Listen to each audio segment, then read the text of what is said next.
দেশকে সংকটে নিয়েছে কিন্তু বিএনপিকে এই সংকটের সমাধান করতে হবে। সরকার খুব বিপদে আছে। গণভোটের রায়ের বিরুদ্ধে সরকার, অনেকে বুঝতে পারেন না যে সরকার কিভাবে গণভোটের রায়ের বিরুদ্ধে চলে গেল। সরকারের মন্ত্রীরা তো পার্লামেন্টে দাঁড়িয়ে একেবারে ঐক্যমত্য কমিশনের সেই জুলাই সনদের লাল বই হাতে করে নিয়ে বলছেন এর অক্ষরে অক্ষরে আমরা মানব। কি বলছে কিনা বলেন। তো এতে একটা কনফিউশন তৈরি হয়, বলে কি রে, এই যে বই আমরা অক্ষরে অক্ষরে জুলাই সনদ মানব, এদিকে আর জামাত ইসলামী 11 দল বলে যে গণরায়ের বিরুদ্ধে সরকার। কথাটা বুঝে ওঠে না। আর বাংলাদেশের মানুষ তো সালাউদ্দিন সাহেবের মতো সব আইন আর সংবিধান পড়ে আসে নাই।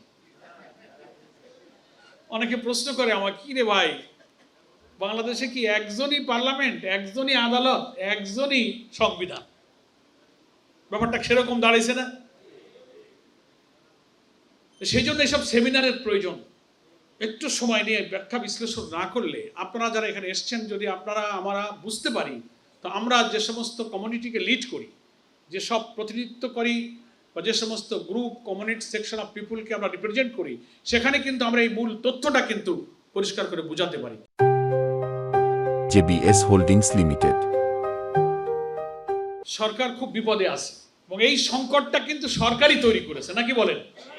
এই যে বলা হচ্ছে সংকটের মুখোমুখি দেশকে সংকটে নিয়েছে কিন্তু বিএনপিকে এই সংকটের সমাধান করতে হবে।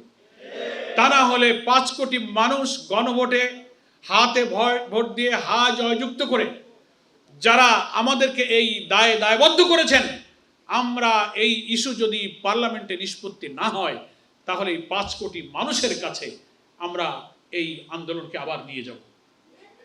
কারণ তারা বলবে আপনাদেরকে আমরা ভোট দিয়ে গণরায় বলেছি, হ্যাঁ আমরা জুলাই সনদের গণভোটের এই রায়ের পক্ষে ভোট দিয়ে আমরা এই সংস্কার চাই, আর আপনারা সেটা বাস্তবায়ন করতে পারলেন না।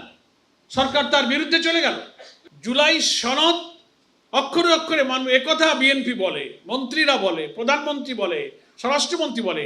একবারও কেউ বলে না যে গণভোটের রায় অক্ষরে অক্ষরে মানব। কথাটা খেয়াল করেন, কিন্তু গণভোট আর জুলাই সনদকে আলাদা করে ফেলেছে। কোন মন্ত্রীর কাছে কি শুনেছেন যে এই যে 5 কোটি মানুষ ভোট দিল, যে গণভোটের ওনারা বিরোধিতা করেন নাই?